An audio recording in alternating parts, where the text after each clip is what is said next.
Yo trabajaba como dependiente de un supermercado, un charter de consumo, pero no lo trabajaba de manera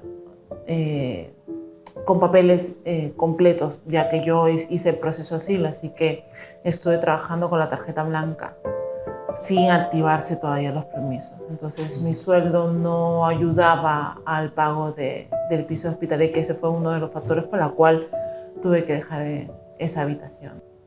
¿Tenía preocupaciones cuando vivía ahí? Sí, muchas preocupaciones.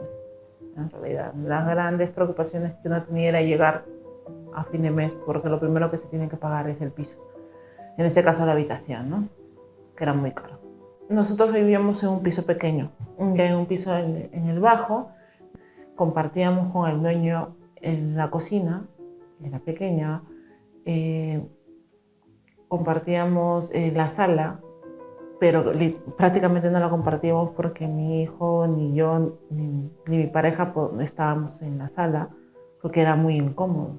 Así que la gran mayoría de tiempo durante todos estos meses no la pasamos en esa habitación.